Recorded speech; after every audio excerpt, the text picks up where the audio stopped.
Hello बच्चों, welcome to my channel Avinash maths academy. तो इस वीडियो में हम देखेंगे सभी चैप्टर के इम्पोर्टेंट टॉपिक क्या क्या पढ़ने वाले हैं हम, और क्या क्या आपको कैसे तैयारी करनी है ये सब बताने वाला हूँ आपको। तो ये वीडियो का फर्स्ट पार्ट है और सेकंड पार्ट बनेगा और हो सकता है थर्ड पार्ट भी बने, ठीक है ना।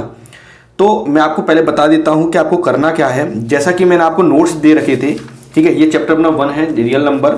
चलिए तो मैं आपको बता देता, देखो सबसे पहले जो टेलीग्राम ग्रुप है उसको ज्वाइन कर लो बच्चों और डाउनलोड कर लो। टेलीग्राम चैनल का नाम अविनाश मैथ्स बोर्ड 2023। अगर आपको नहीं मिल रहा है तो डिस्क्रिप्शन लिंक में जाकर लिंक दी गई, वहाँ से आप ज्वाइन कर सकते हो। अब दूसरी बात ये आती है कि तैयारी कैसे करें। तो सबसे पहले मैं आपको बताता हूँ, चैप्टर वाइज मैं आपको बताने वाला हूँ इंपॉर्टेंट फॉर्मूले। इस वीडियो में फॉर्मूले कौन कौन से हैं चैप्टर वाइज, ठीक है। हिंदी मीडियम में थोड़ा सा हो सकता है मैं आपको बोलता जाऊंगा, आप समझ लेना है, लेकिन आप नोट्स खोल के रखना, ठीक है। हिंदी मीडियम वाले बच्चों ध्यान समझो, हिंदी मीडियम वाले जो स्टूडेंट हैं ना, वो अपने नोट्स निकाल कर रखें, ठीक है बच्चों। किसको? नोट्स को, जो मैंने आपको टेलीग्राम ग्रुप पर डाले हुए हैं उन नोट्स को डाउनलोड कर लो। तो मैं फॉर्मूले बताऊंगा और चैप्टर वाइज टॉपिक बताता जाऊंगा इंपॉर्टेंट, ठीक है, ब्लूप्रिंट के अकॉर्डिंग। इसके बाद मैं आपको ये भी बताऊंगा कि आपको कैसे तैयारी करनी है, ठीक है ना। इंपॉर्टेंट क्वेश्चन मैं आपको दे चुका हूं टेलीग्राम ग्रुप पर, अब इमेज डली हुई है। तो इसमें मोस्ट इंपॉर्टेंट क्वेश्चन है और इंपॉर्टेंट क्वेश्चन है, ठीक है बच्चों। और कुछ बच्चे जैसे कि ये कह रहे थे सर एसएसटी के आपके एक भी क्वेश्चन नहीं है बच्चों, तो किसके क्वेश्चन आ गए? जब वही आउट ऑफ सिलेबस या आउट ऑफ पैटर्न या आउट ऑफ मॉडल पेपर या आउट ऑफ प्रैक्टिस पेपर या आउट ऑफ प्री बोर्ड या, ठीक है ना, पैटर्न के हिसाब से बना रहे हैं, तो इसमें मैं क्या कोई भी कुछ नहीं कर सकता, ठीक है। मैथ की ऐसी नहीं होगा, मैथ का ऐसा नहीं हो सकता है। क्यों नहीं हो सकता है? क्योंकि मैथ में और थोड़ा सा एसएसटी में अलग होता है। अगर एसएसटी का क्वेश्चन चेंज हो गया तो आंसर ही चेंज हो गया, लेकिन मैथ में क्वेश्चन चेंज कर दिया तो नंबर्स डेट चेंज करेंगे, इससे ज़्यादा तो कुछ कर नहीं सकते। इसलिए आप उसकी टेंशन बिल्कुल भी मत लीजिए, ओके बच्चों। चलिए तो बात करते हैं हम कैसे करना आपको तैयारी। सबसे पहले हम आते हैं चैप्टर नंबर 1 पर। तो क्या क्या पढ़ना है इसमें मैं एक एक करके बताते जाता हूं आपको। चैप्टर 1 जिसका नाम है रियल नंबर, हिंदी में वास्तविक संख्याएं। ये दो प्रकार की होती हैं, रेशनल नंबर यानी कि जिसको हम बोलते हैं परिमेय संख्याएं, बच्चों क्या बोलते हैं? परिमेय संख्याएं। दूसरी होती है इरेशनल नंबर जिसको हम बोलते हैं अपरिमेय संख्याएं। कौन सी बोलते हैं? अपरिमेय संख्याएं। तो रेशनल नंबर, ठीक है, इनको किस फॉर्म में ले सकते हैं? P/Q की फॉर्म में ले सकते हैं। इसके एग्जाम्पल हैं, ये ऑब्जेक्टिव क्वेश्चन में आ सकते हैं, ठीक है। डेसिमल एक्सपेंस, इसका दशमलव प्रसार कैसा है? इस टाइप का, ठीक है, जैसा कि आपको दिख रहा है। टेंशन मत लीजिए, आगे चल के मतलब आगे चलने से मेरा मतलब ये है 10 तारीख को जो आपको मैं बताता जा रहा हूँ वो समझते जाइए अच्छे से। पहले मैं आपको बता ही देता हूँ क्या करना है आपको। देखो आज 8 तारीख है, ठीक है, किन तारीख बच्चों? 8/9 को आपको क्या करना है, जो मैंने मोस्ट इंपोर्टेंट क्वेश्चन दिए हैं, मोस्ट इंपोर्टेंट क्वेश्चन जो आपको दिए गए हैं और जो एक्स्ट्रा इंपोर्टेंट दिए गए हैं उनको अच्छे से लगा कर रखो, ठीक है। फिर 10 तारीख को हम 10 मार्च को सिर्फ क्या करेंगे? ओटी सॉल्व करेंगे। क्या करेंगे? ओटी सॉल्व करेंगे, ठीक है। और चैनल पर प्लेलिस्ट बना दी है चैप्टर वाइज, उनके सॉल्यूशन डले हुए हैं 1 से लेकर 15 तक, सबके सॉल्यूशन डले हुए हैं बच्चों, सबके सॉल्यूशन, ठीक है बच्चों। तो जो सॉल्यूशन डले हुए हैं वो आप कर लेना अच्छे से। अब आपको वीडियो की लिंक नहीं मिल रही है तो डिस्क्रिप्शन में जाइए प्लेलिस्ट में, ठीक है, वहाँ पर चैप्टर वाइज वीडियो डले हुए हैं। देखो आपको मैं दिखाता हूँ बच्चों। सबसे पहले चैनल को सब्सक्राइब कर लो ऐसे, और बेल आइकन को प्रेस कर लो, ठीक है ना, जिसमें आप ये क्या कर सकते हो और कर सकते हो, ठीक है। चलिए तो आप क्या करोगे, सबसे पहले प्लेलिस्ट पे जाओगे। प्लेलिस्ट पे जाते ही आप जब नीचे आओगे तो class 10th MP board important question की ये सब प्लेलिस्ट बनी हुई है चैप्टर वाइज, ठीक है ना। तो आप मैथ वाले पे क्लिक करोगे, तो मैथ वाले पे जैसे ही क्लिक करोगे तो सबसे पहले ये इंपॉर्टेंट क्वेश्चन मैं डाल चुका हूँ, देखो 5 महीने पहले ही, ठीक है, ये आप देख सकते हो, जैसा कि ये 5 महीने पहले आपको डाला जा चुका है। और ये चैप्टर वाइज देखो आप दिख रहा है, चैप्टर नंबर 1 के सॉल्यूशन, ये कम से कम क्वेश्चन है, इंपॉर्टेंट क्वेश्चंस हैं ये जो मैंने सॉल्व करवाए हैं। चैप्टर नंबर 2 के हैं, ऐसे ही चैप्टर नंबर 3, 4, 5, 6 ऐसे डले हुए हैं, सबके सॉल्यूशन डले हुए हैं इंपॉर्टेंट वाले, जो मोस्ट इंपॉर्टेंट है, ठीक है ना, उनके डले हुए हैं सबके सब, ठीक है, 14, 15, ठीक है। और आपको ये जानकारी मिल जाएगी। इसमें MCQ दी गई हैं चैप्टर 1 के ऑल चैप्टर के, ये इंग्लिश मीडियम के हैं बच्चों और ये हिंदी मीडियम के हैं, ठीक है ना। ऐसे आपको जानकारी दी गई है। एक वीडियो ये डला हुआ है जो आप ढूंढ रहे थे क्वेश्चन मोस्ट इंपोर्टेंट वाले, जो मैं आपको बोल रहा हूँ बार बार, और ये अभी लेटेस्ट वीडियो डाली गई, इसको भी आप जरूर देख लीजिए। देख लिया बच्चों आपने, तो इसमें ये वीडियो आपको क्लिक करते जाएंगे ना तो आपको कोई दिक्कत भी नहीं आएगी, ठीक है। तो अब आपने आते हैं सीधे चैप्टर नंबर 1 पे। फिर बताता हूँ कि इस चैप्टर में आपको कैसे कैसे टॉपिक पढ़ने हैं। ओके बच्चों, चलिए तो बात करते हैं हम इसमें। तो रेशनल नंबर और इरेशनल नंबर, परिमेय संख्या है, अपरिमेय संख्या है हिंदी में, इनका डेसिमल एक्सपेंशन एग्जाम्पल ऐसे होते हैं, ठीक है ना। जिस पर रूट नहीं हट सकता है या जो पाई है वो कैसा होता है, अपरिमेय, और जिस पर रूट नहीं लगा होता है वो होती है परिमेय यानी कि रेशनल नंबर। डेसिमल एक्सपेंशन आपको दिख रहे हैं, टर्मिनेटिंग होती हैं यानी कि शांत दशमलव, और नॉन टर्मिनेटिंग रिपीटिंग मतलब अशांत आवर्ती, ठीक है, और ये होते हैं अशांत अनावर्ती। इंटीजर्स नंबर जिनको हम बोलते हैं पूर्णांक संख्या हैं, ये रेशनल नंबर के अंदर आती हैं। पॉजिटिव इंटीजर्स 1 2 3 होती हैं। नेगेटिव इंटीजर्स ये होते हैं 0, ना तो पॉजिटिव होता है ना नेगेटिव, या प्लस का होता है, धनात्मक होता है ना ऋणात्मक। ये होल संख्या है, पूर्ण संख्या है लिखी हुई है, ये प्राकृतिक संख्या लिखी हुई है, नेचुरल नंबर्स। यूक्लिड डिवीजन आपके में हट गया है तो आपको ये बिल्कुल भी नहीं करना है, ठीक है ना, ये हट गया है, बिल्कुल भी नहीं करना है। डिवीजन एल्गोरिथम भी हट गया है तो ये भी आपको बिल्कुल भी नहीं करना है। लेकिन एलसीएम एचसीएफ सबसे इंपॉर्टेंट है तो ये आपको करना है। तो उसके लिए ये वाला फॉर्मूला है, ये आपको यूज करना है। मतलब दो नंबर्स ए और बी हैं तो आपको ध्यान रखना है उन दोनों का, उनके एचसीएफ और एलसीएम का मल्टीप्लाई उन दो नंबर्स के मल्टीप्लाई के इक्वल होता है। मतलब जैसे दो संख्या हैं, मान लो 26 और 91, तो 26 और 91 का जो एचसीएफ आएगा और 26 91 का एलसीएम आएगा, तो एचसीएफ और एलसीएम का आप मल्टीप्लाई करोगे, गुणा करोगे तो 26 इंटू 91 के इक्वल आएगा। ओके बच्चों, जैसा कि आपको पता होगा। अब हम आगे बढ़ते हैं, कुछ चीज़ों को और देखते हैं। चलिए, तो अब आप देखिए फंडामेंटल थ्योरम ऑफ अर्थमेटिक, ये आपकी स्टेटमेंट लिखने के लिए आ सकती है। देखो पेपर कठिन का मतलब क्या है, पेपर कठिन का मतलब ये बेसिक चीज़ें आपसे पूछ ली जाएंगी, ठीक है ना। तो फंडामेंटल थ्योरम ऑफ अर्थमेटिक ये आपकी पूछी जा सकती है, लिख देंगे 1 वर्ड में या 1 सेंटेंस में या 2 नंबर में भी आ सकती है कि right the fundamental theorem of arithmetic, ठीक है ना। अंक गणित की आधारभूत प्रमेय, ये आपसे पूछी जा सकती है। ये हटा दिया गया है, ये भी हटा दिया गया है और ये भी हटा दिया गया है। सॉरी, ये तो करना है आपको, है ना, ये वाला तो आपको करना है, ये तो हो सकता है। इरेशनलिटी प्रूव करने के लिए आ सकती हैं, इनकी कभी भी जरूरत पड़ जाती है तो आप देख लेना, नहीं कोई दिक्कत नहीं है, ठीक है। बात समझ में आई। अब बात करते हैं चैप्टर नंबर, क्या करना है आपको। देखो इंपॉर्टेंट बात करें, चैप्टर नंबर 1 में आपको क्या क्या करना है इंपॉर्टेंट, जो तो मैंने मोस्ट इंपॉर्टेंट क्वेश्चन दिए हैं, मोस्ट इंपॉर्टेंट क्वेश्चन जो आपको दिए वो तो सॉल्व करने ही करने हैं आपको, ठीक है। अब बात आती है जिन बच्चों को कम से कम करना, वो क्या करेंगे, सिर्फ एक्सरसाइज 1.2 कर लेंगे। क्या कर लेंगे बच्चों, सिर्फ एक्सरसाइज 1.2, प्रश्नावली 1.2 अच्छे से लगाकर रखेंगे। अब मैं बात करता हूं, क्वेश्चन अगर घुमा के आ गया, मान लो जैसे मान लो अगर वो क्वेश्चन थोड़ा सा अलग बनाना चाह रहे हैं पेपर, तो क्या करेंगे, जो लैंग्वेज वाले क्वेश्चन हैं, जो भाषा वाले क्वेश्चन हैं, जो लैंग्वेज वाले क्वेश्चन हैं, उनमें क्या करोगे, उनमें क्या पूछा जाएगा आपसे बच्चों, क्या पूछा जाएगा बताओ, एलसीएम पूछा जाएगा या एचसीएफ पूछा जाएगा। क्या पूछा जाएगा आपको, एलसीएम पूछ सकते हैं या एलसीएम या एचसीएफ पूछेंगे, ठीक है। तो क्या करना है भाषा वाले प्रश्नों में, अच्छे समझ लो। जैसे एक बर्फी वाला क्वेश्चन है, वो आप देख सकते हो, जो एग्जाम्पल में दिया गया था, बर्फी वाला क्वेश्चन जो है ना, जो एग्जाम्पल में दिया गया है। तो कैसे करोगे, सुनो, एलसीएम कैसे निकालोगे, जिनमें लोएस्ट पूछा जाएगा, एट लीस्ट पूछा जाएगा, ठीक है, या मिनिमम पूछा जाएगा।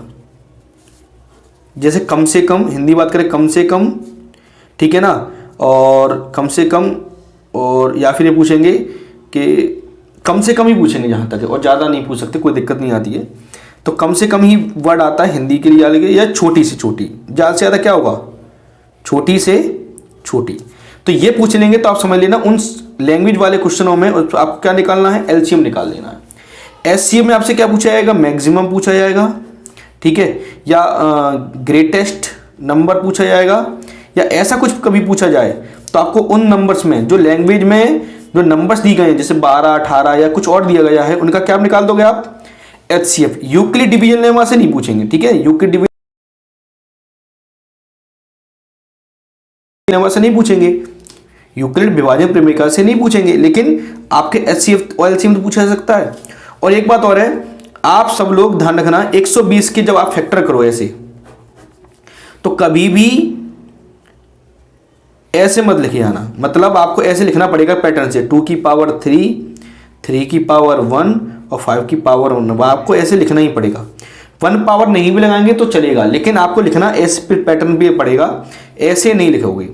यही आपकी फंडामेंटल थ्योरम है। फंडामेंटल थ्योरम ये कहती है कि अगर कोई नंबर कंपोजिट है, भाज्य संख्या है, तो उनको अभाज्य संख्याओं के गुणनफल में लिखा जा सकता है। ये मैंने आपको बताई, तो ये आपको करना है। अब बात करते हैं इर्रेशनलिटी, जिनको बिल्कुल कुछ भी नहीं छोड़ना है। तो इर्रेशनल वाले कौन से कर लोगे बच्चों? √2, √3 और √5 को छोड़कर सब करनी है। जिनमें √2, √3, √5 वाले जो क्वेश्चन है ना, कैसे करने हैं आपको? 1/√2, 5 - √3, मतलब जिनमें √2, √3, मतलब √2, √3 और √5 में कुछ प्लस कर दिया है, माइनस कर दिया है, मल्टीप्लाई कर दिया है, डिवाइड कर दिया है, ऐसे क्वेश्चन आपको करने हैं इस टाइप के, जैसे 6 + 3√2 या 7√2 है ना। तो ऐसे क्वेश्चन आपको सब कर लेने हैं, जिनको बिल्कुल भी रिस्क नहीं लेनी है, जिनको 75 आउट ऑफ 75 मार्क्स लेके आने हैं। ये वाले आप नहीं करो, क्योंकि ये लॉन्ग टाइप क्वेश्चन है, ये शॉर्ट टाइप क्वेश्चन है, तो ये आपसे पूछा जा सकता है। ओके बच्चों, तो चैप्टर 1 की बात समझ में आई? और भी कोई डाउट है तो कमेंट बॉक्स में कमेंट कीजिए, मैं आपको रिप्लाई देने की कोशिश करूंगा। ये हो गया आपको चैप्टर नंबर 1। ओके बच्चों, अब बात करते हैं चैप्टर नंबर 2 में। तो चैप्टर नंबर 2 का नाम है पॉलिनोमियल। इसमें से आपको क्या करना है, ये तो क्या पूछा जाएगा आपको? लीनियर बताइए। लीनियर यानी कि रैखिक, मैं बोलते जा रहा हूँ बच्चों, रैखिक, नोट्स निकाल के रखो, रैखिक, ठीक है। जिनमें पावर कितनी होती है बच्चों? 1 होती है। डिग्री क्या होती है? 1 होती है, ठीक है। मैं आपको इसकी अभी डेफिनेशन भी बता दूंगा, आपको टेंशन ना लीजिए।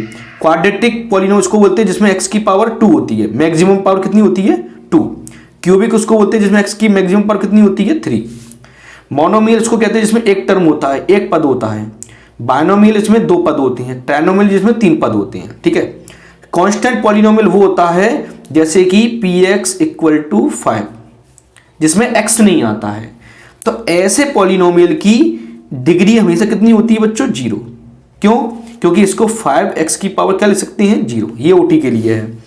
0 पॉलिनोमियल की कोई भी डिग्री नहीं होती है, नॉट डिफाइन होती है। डिग्री यानी कि घात, डिग्री बच्चों यानी कि घात।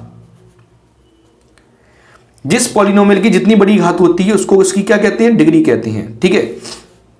बात समझ आई? ये सब आपको बिल्कुल करनी नहीं है, जरूरत नहीं पड़ेगी ज़्यादा, क्योंकि हट चुका है। अब आप तो बात करते हैं फॉर्मूले पर। तो अगर किसी पॉलिनोमियल के 2 जीरोस कौन से हैं? अल्फा और बीटा, यानी कि शून्यक अल्फा है, एक शून्यक दूसरा क्या है? बीटा। तो उनका सम ऑफ जीरोस यानी कि योग, शून्यकों का योग का सूत्र क्या होता है? Alpha + beta = -b/a। और उनके गुणनफल का सूत्र क्या होता है? फॉर्मूला क्या होता है? Alpha × beta = c/a। ये 2 फॉर्मूले होती हैं, ठीक है। अब बात करते हैं इन पर क्या करना है आपको। ये 3 वालों के लिए, ठीक है। तो ये आप याद कर लेना, कोई दिक्कत नहीं है। बाकी सब आपको ये नहीं करना, बिल्कुल भी नहीं करना है, ठीक है। चैप्टर नंबर 2 में क्या करनी है आपको? एक्सरसाइज 2.1 करनी है और एक्सरसाइज 2.2 करनी है। सिर्फ 2.3 हट गई है। अब आपको इसमें से कठिन तो ज़्यादातर नहीं पूछा जाएगा। 2.1 में ग्राफ दी गए हैं, तो वो आप कर लेना। जो एक्स एक्सिस पर जितने पॉइंट पर काटेगी उतने उसके क्या होंगे? शून्य होंगे, जीरोस होंगे। इसमें क्या करना है? वही x² -3x -4 या ऐसे कुछ क्वेश्चन दी गए हैं, इनके आपको क्या करने हैं? फैक्टराइजेशन करने हैं। 2 संख्याएं सोचकर जीरोस निकालनी है, यानी x की वैल्यू निकालनी है। वेरिफिकेशन के बहुत कम चांसेस हैं, तो आप चाहो तो उसको छोड़ सकते हो। वेरिफिकेशन बहुत ही कम आएगा। सत्यता की जो जांच वाला क्वेश्चन है ना, सत्यता की जांच वाले जो क्वेश्चन है, ठीक है ना, वो आप चाहो तो छोड़ सकते हो, क्योंकि वो लॉन्ग हो जाएगा। और इसमें से कितने का आ रहा है? सिर्फ 2 नंबर का क्वेश्चन आ रहा है। चलिए बच्चों, बात करते हैं चैप्टर नंबर 3, जिसका नाम है pair of linear equations in 2 variables, ठीक है ना। 2 चरों में रेखिक समीकरण का युग्म या रेखीय समीकरण युग्म, ठीक है। तो इसकी जनरल फॉर्म आपसे पूछी जा सकती है, यानी कि मानक रूप, जिसको हम कहते हैं बच्चों मानक रूप। तो ये आपसे पूछा जा सकता है, तो आपको ऐसे लिख लेना है, ठीक है ना। लेकिन अगर आपसे पेयर ऑफ लिख के नहीं आता, एक बात बहुत ध्यान देने वाली बात है यहां पर, अगर यहां पर पेयर ऑफ लिख के नहीं आता, सिर्फ इतना लिख के आता है, तो आपको एक ही इक्वेशन लिख देनी है। अगर पेयर ऑफ लिख के आता है यानी कि रेखिक समीकरण युग्म लिख के आता है, तो आपको 2 लिखना है। ठीक है बच्चों, चलो सबसे इंपॉर्टेंट बात इसमें आती है ये, ठीक है, जो भी ओटी इसमें बनती है वो इसी चीज पर बनेगी। ठीक है ना, तो ये आपकी कंडीशंस हैं, शर्तें हैं। अगर ऐसा होता है तो कैसा होता है, यूनिक सॉल्यूशन, जिसको हम बोलते हैं हिंदी में अद्वितीय हल, अद्वितीय हल। तो कंसिस्टेंसी ऑफ सिस्टम यानी कि ये कैसे होती हैं, संगत होते हैं। समीकरण कैसे होते हैं, संगत कहते हैं, यानी इंग्लिश में बोलते हैं वो कंसिस्टेंट। इनकी रेखाएं, लाइन कैसी होती है, इंटरसेक्टिंग लाइन होती है, हिंदी में बोलते हैं इनको प्रतिच्छेदी लाइन। ठीक है, हिंदी मीडियम वाले भी सुनते जाएंगे अच्छे से। अगर a1/a2 इक्वल टू है b1/b2, यानी कि पहला x वाला रेशियो यानी कि अनुपात, y वाला अनुपात बराबर आता है और c1 वाला अनुपात बराबर नहीं आता है, तो कैसा होता है बच्चों, नो सॉल्यूशन, जिसको हम बोलते हैं कोई हल नहीं। ठीक है ना, लाइन कैसी होती है, इनकंसिस्टेंट, जिसको हिंदी में बोलते हैं हम असंगत। ठीक है, सिस्टम मतलब रैखिक समीकरण। अगर आपसे रैखिक समीकरण पूछा जाएगा तो आपको इनमें से आंसर देना है, हल के बारे में पूछा जाएगा तो इनमें से आंसर देना है, और रेखाओं के बारे में पूछा जाएगा तो आपको इनमें से आंसर देना है। ठीक है, तो पैरेलल लाइंस, इसको हिंदी में बोलते हैं बच्चों समांतर रेखाएं। ठीक है, क्या बोलते हैं, समांतर रेखाएं। बात समझ में आई ना। अब आता है अगर a1/a2 यानी x वाले नंबरों का, x वाली संख्याओं का अनुपात, रेशियो y वालों का और c1/, तीनों क्या आती हैं, अगर इक्वल आ जाती हैं तो इनफाइनाइटली मैनी सॉल्यूशन होते हैं, जिसको हिंदी में बोलते हैं अनंत अनेक हल। ठीक है, कंसिस्टेंट होती हैं, जिसको डिपेंडेंट भी बोलते हैं यानी कि संगत। ठीक है, मतलब जिनसे हल निकलेगा, चाहे वो एक हल निकले चाहे अनंत निकले, तो संगत होती हैं, और जिनसे हल नहीं निकलता है वो असंगत होती हैं। और एक हल निकलता है तो एक लाइन पर काटेगी, अगर अनंत हल होते हैं तो एक के ऊपर एक लाइन होती है, इसलिए इन लाइन को बोलते हैं हम डिपेंडेंट। ठीक है, ठीक है, इसमें आपको इन दोनों इक्वेशन के, दोनों समीकरणों को सॉल्व करने के, हल करने के 3 मेथड है आपके में। सब्स्टिट्यूशन मतलब 2 मेथड है बेसिकली, ग्राफिकल और एल्जेब्रिक। ठीक है, हिंदी बोलते हैं ग्राफीय विधि और बीजगणितीय विधि। तो पहला बीजगणित में पहला आता है सब्स्टिट्यूशन मेथड, जिसको हम बोलते हैं हिंदी में प्रतिस्थापन विधि। ठीक है, और एक आता है एलिमिनेशन। क्रॉस मल्टीप्लिकेशन आपका हट गया है, ये आपको नहीं करना है। तो ये आपको 2 मेथड का रिवीजन अच्छे से कर लेना है। क्यों? क्योंकि इसमें से 2 मार्क्स का और 4 मार्क्स के 2 क्वेश्चन आने वाले हैं। ठीक है, ये भी आपको अच्छे से पता होगा। ठीक है, तो ये 3rd चैप्टर का है। अब आपको पढ़ना क्या है इसमें से कम या किस तरीके से पढ़ना है, तो सुनो। चैप्टर नंबर 3 में सबसे पहले देखो 2 मार्क के लिए मैं आपको क्वेश्चन बताता हूं कैसे रिवीजन करना है, और 4 मार्क के लिए देखो जिनको कम से कम करना है बच्चों, तो मैंने आपको सीट दे रखी है बच्चों। ठीक है, मोस्ट इंपोर्टेंट की सीट, वो आप जाकर टेलीग्राम पे देख सकते हो, डली हुई है, इमेज डली हुई है, या फिर आप इस डिस्क्रिप्शन में जो पहले मैंने वीडियो डाली है वो दी गई है, उसको आप देख सकते हो। ठीक है, 2 मार्क के लिए आपको क्या कर लेना है, एक तो इनके ऊपर सवाल कर लेना है जो आपके 3.2 में दी गई हैं। 3.2 में जो सवाल दिए ना वो आ सकता है 2 मार्क में। ठीक है, और क्या आ सकता है बच्चों, सुनो, आपको इक्वेशन दी जाएगी, लैंग्वेज वाले जो क्वेश्चन है, भाषा वाले, उनसे आपसे पूछा जाएगा सिर्फ समीकरण बनाओ। क्या बनाओ बच्चों, समीकरण। मतलब क्या लिख दोगे, सिर्फ इक्वेशन बनाने के लिए आ सकती है और कुछ नहीं आएगा। जैसे कि आपकी किसमें दी गई है, एक्सरसाइज 3.1 में दी गई, आपसे कहा जाएगा एक इक्वेशन लिखी हुई है या एक सवाल है, तो उसको किस में लिखना है, एलजेब्रिकली लिखना है। ठीक है ना, मैं आपको दिखाता हूं। चलिए बच्चों देखो इसमें दी गए हैं, देखो ये वाला आपको बताता हूं मैं। जैसे ये आपको ये दी गई है, ठीक है ना, ये वाले क्वेश्चंस। ठीक है ना, आपसे कहा जाएगा एक लैंग्वेज वाला क्वेश्चन दे दिया जाएगा, इसको ग्राफिकली तो आपसे नहीं पूछा जाएगा, एलजेब्रिकली पूछा जाएगा। मतलब आपको इसको पढ़कर इक्वेशन बना के दे देनी है, और ये आपका 2 मार्क का हो जाएगा। जब पेपर कठिन बनाएंगे तब बता रहा हूं, नहीं तो वैसे नहीं आएगा। ठीक है, लिखा है ना, represent this situation algebraically and geometrically. तो एल्जेब्रिकली मतलब बीजगणित। ठीक है, तो ये आपसे पूछा जाएगा सिर्फ, तो आपको इक्वेशन बना के लिख देना और कुछ नहीं करना है। 2 मार्क में आपको और कैसे क्वेश्चन कर लेने हैं, ये वाले क्वेश्चन नंबर 2, 3 और 4 टाइप के, ठीक है। ये 2 नंबर में आपसे पूछे जा सकते हैं, बात समझ आई ना। और एक कौन सा पूछा जा सकता है मैं आपको बता देता हूँ। एग्जाम्पल है एक अच्छा सा, एग्जाम्पल नंबर 15 वाला, ठीक है, ये वाला। ये 2 मार्क के लिए बहुत मोस्ट इंपोर्टेंट क्वेश्चन है, 2 मार्क के लिए इस साल के लिए। 2 मार्क में ये क्वेश्चन सबसे ज्यादा मोस्ट इंपोर्टेंट दिख रहा है मुझे, ठीक है। ये आप ध्यान रखना सब लोग, ठीक है, बात समझ आई। अब हम बात करते हैं 4 मार्क के। तो 4 मार्क में आपको क्या कर लेना है, एक तो सबसे पहले इक्वेशन सॉल्व कर लेना है। मैं आपको बताऊं 4 मार्क के लिए क्या करना है। एक तो जो सबस्टिट्यूशन मेथड वाले हैं, सबस्टिट्यूशन मेथड और एलिमिनेशन मेथड, हिंदी में बात करें तो प्रतिस्थापन और एलिमिनेशन, जिसको हिंदी बोलते हैं बच्चों विलोपन, ठीक है। थोड़े से राइटिंग समझ में बोलता जा रहा हूं, मुझे समझते जाना। इनकी जो सॉल्व करने वाले इक्वेशंस वाले क्वेश्चन हैं वो इनको आप जरूर सॉल्व कीजिए 4 नंबर में, ठीक है। और जिनको कम से कम करना है वो मोस्ट इंपोर्टेंट लगाइए, जैसा कि मैं आपसे बोलता जा रहा हूं, ठीक है, बार बार। ये वाले जो क्वेश्चन दिख रहे हैं आपको, ये वाले ये आपको कर लेने हैं, ये वाले सब, ठीक है ना, हो सके तो। और कम से कम करना है तो आपको टिक लगा लो, मोस्ट इंपोर्टेंट आपको दिए गए हैं वो कर लेना। और ये वाले क्वेश्चन ये दिख रहे हैं आपको एलिमिनेशन वाले, ये वाले 3.4 के, ये 4, ठीक है। लैंग्वेज वाले कौन से करने हैं बच्चों, लैंग्वेज वाले। अब बात करते हैं लैंग्वेज वाले क्वेश्चनों की। लैंग्वेज वाले मतलब भाषा वाले। तो इसमें आपको 3 टाइप के मोस्टली कर लेने हैं। कौन से, एक तो फ्रैक्शन वाले, हिंदी में बात करें तो भिन्न वाले, एज वाले यानी कि आयु वाले, और कॉस्ट वाले यानी कि कीमत वाले, ठीक है। कैसे, कौन से क्वेश्चन है, और मैं आपको बता देता हूं एक बार अच्छे से, आप एक बार और देख लो अच्छे से, ठीक है ना। मैं आपको बता देता हूं। एक तो 3.3 के ये वाले देखो, जैसे कि पहला, दूसरा, तीसरा। अगर पहले के आप 6 लगा लेते हो, इसके सब लगा लेते हो तो टेंशन ही खत्म। अगर इनको समझ के लगाते हो तो टेंशन ही खत्म। मतलब आप 3.3 अच्छे से लगा के जाओगे तो कोशिश ये रहेगी कि 4 मार्क का क्वेश्चन यहां से नहीं निकलेगा, इसकी गारंटी मिले। 99% ये चांसेस हैं कि 3.3 से 4 नंबर का क्वेश्चन आ जाएगा, ठीक है। और 3.4 में लगानी है तो आपको ये लगानी है 4 नंबर के लिए। और ये वाले जो देखा ना न्यूमरेटर, ये वाले भिन्न वाले और आयु वाले, ठीक है, ये आपको कर लेने अच्छे से। क्रॉस मल्टीप्लिकेशन मेथड में आपको क्या कर लेना है, एक तो एग्जाम्पल नंबर 16 लगा लेना, और एक क्वेश्चन नंबर 2 का फर्स्ट और सेकंड लगा लेना, क्वेश्चन नंबर 2 का फर्स्ट, ठीक है।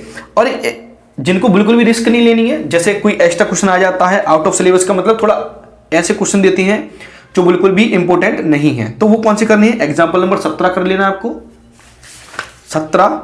और 3.6 में आपको पहला कर लेना और तीसरा कर लेना, और दूसरा, पहला, दूसरा, तीसरा।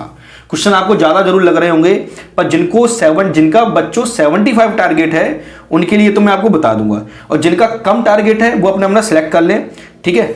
मैं आपको बता चुका हूं मोस्ट इंपोर्टेंट, जैसा कि मैं आपको बोल रहा हूं, मोस्ट वाली सीट है और एक एक्स्ट्रा इंपोर्टेंट है।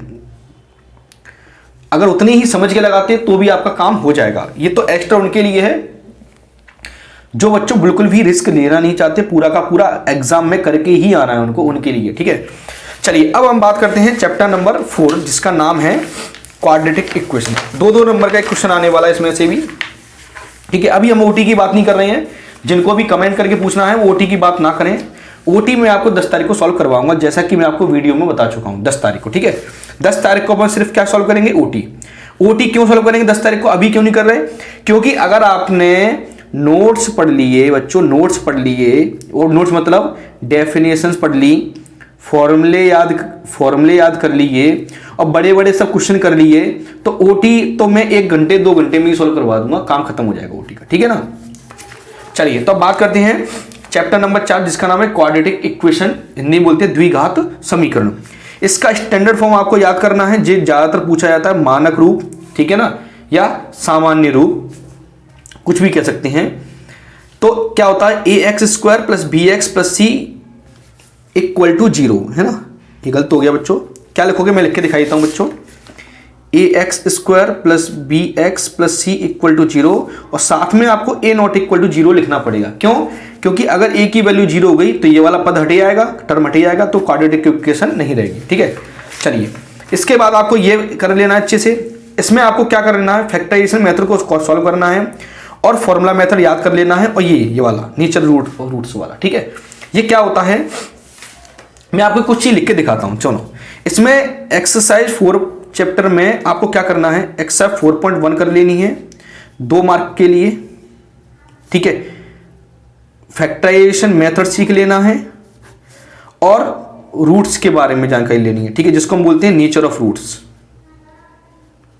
नेचर ऑफ रूट्स, जिसको हिंदी में बोलते हैं मूलों की प्रकृति।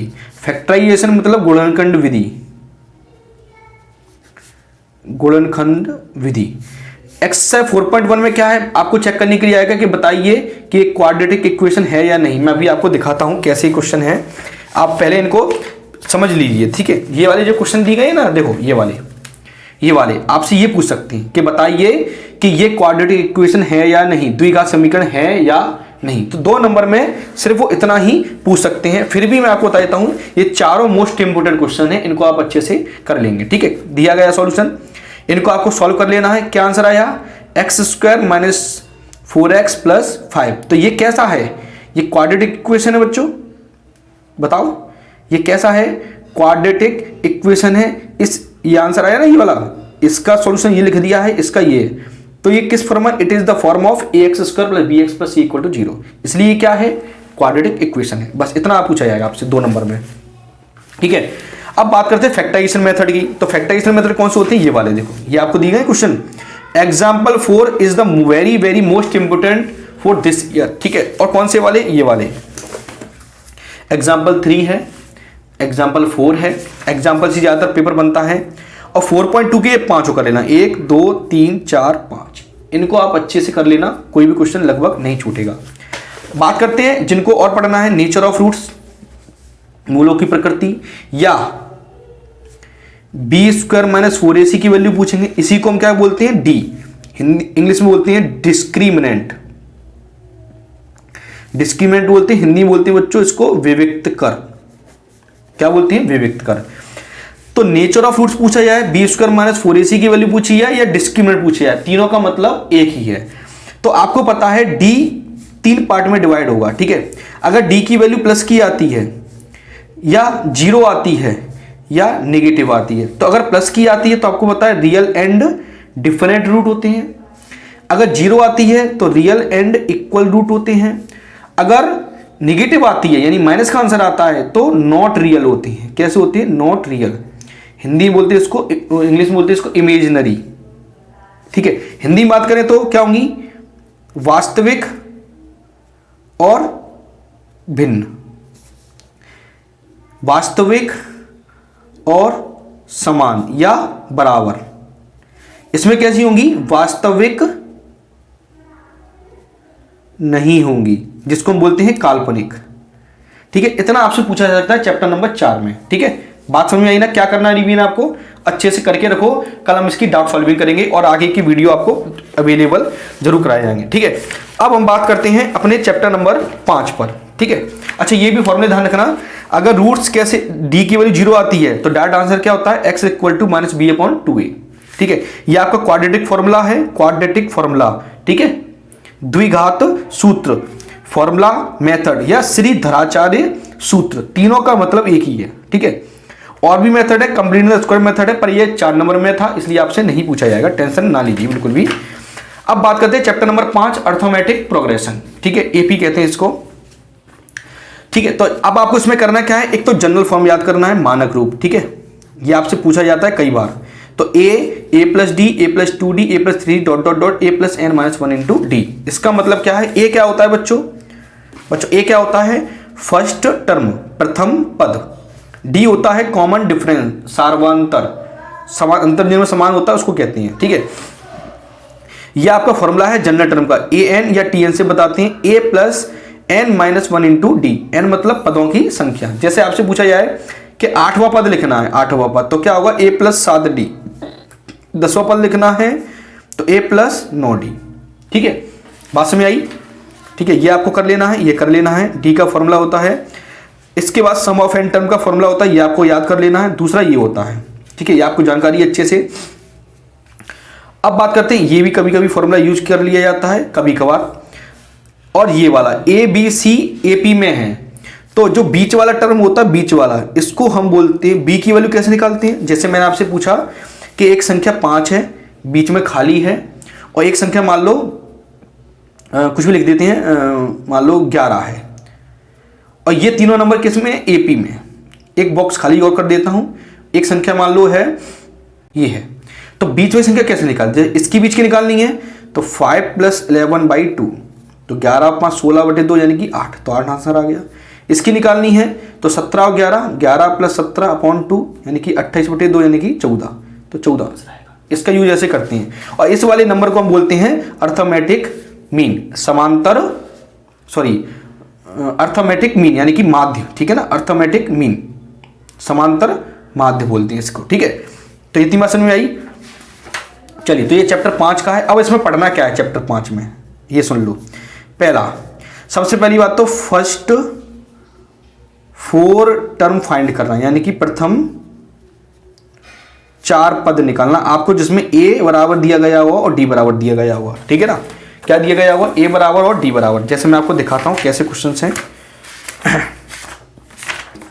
पूरी जानकारी दूंगा, टेंशन मत लीजिए। जैसे ये वाले क्वेश्चन है, क्वेश्चन नंबर 2, ए दिया जाएगा, डी दिया जाएगा, आपसे प्रथम 4 टर्म या 5 टर्म या 2 टर्म, कितने भी टर्म आपसे पूछे जा सकते हैं, ये आपको अच्छे से कवर कर लेना है। ओके बच्चों, चलिए अब बात करते हैं इसमें क्या करना है। देखो, सबसे पहले तो टर्म वाले क्वेश्चन कर लेना, जैसे कि ये वाला एग्जाम्पल 7, 6, 8, और देखो 6, 7, 8 करना है आपको अच्छे से। और 5.3 में बात करें, 5.2 में, तो आपको कौन से क्वेश्चन कर लेना है, थोड़ा सा ये बढ़िया हुआ है, क्वेश्चन नंबर 5 कर लेना अच्छे से। 5 is the most very most important questions, ठीक है। 5 के बाद आप चाहो तो करना चाहो तो मैं मेरे हिसाब से क्वेश्चन नंबर 10 और 11 और 13, 14 ये आप कर लेना, ठीक है ना। 10, 11, 13, 14, 13, 14, 10, 11, 13 और 14 वाला क्वेश्चन कर लेना, और 17 वाला क्वेश्चन, ठीक है। बात समझ में आई। इसका ही एक अच्छा एग्जाम्पल है, मैं आपको दिखा देता हूँ, आपको एग्जाम्पल नंबर 8 वाला, ठीक है। ये वेरी मोस्ट इंपोर्टेंट एग्जाम्पल है, ये आपको करना है। बात करें 5.3 में, तो 5.3 में क्या करना है बच्चों, वो भी दिखा देता हूँ। 5.3 में आपको कर लेना है एग्जाम्पल नंबर 12, 11 और 12, और एक्सरसाइज में आपको करना है, मैं आपको बता देता हूँ। एक्सरसाइज में सिर्फ पहला सवाल 5.3 का, सिर्फ पहला, और कुछ भी नहीं करना है इसमें से, ठीक है। हाँ, करना चाहो तो 12, 13, 14, जिनको बिल्कुल भी रिस्क नहीं लेनी है, जिनको रिस्क कम से कम लेनी है, वो 12, 13, 14 भी कर लेना। ओके बच्चों, आया समझ में। तो इस वीडियो में इतना ही काफी है। चैप्टर नंबर 5 तक आपको, चैप्टर नंबर 1 से लेकर 5 तक बता दिया गया है, ठीक है। तो चैप्टर नंबर 1 से लेकर 5 तक अच्छे से कीजिए। आपको कल ही वीडियो कौन सी मिल जाएगी बच्चों, 6 से लेकर कोशिश करूंगा मैं पूरी 15 तक बनाने के लिए, लेकिन अभी आप 1 से 5 तक कवर कीजिए। ओके बच्चों, थैंक यू वेरी मच।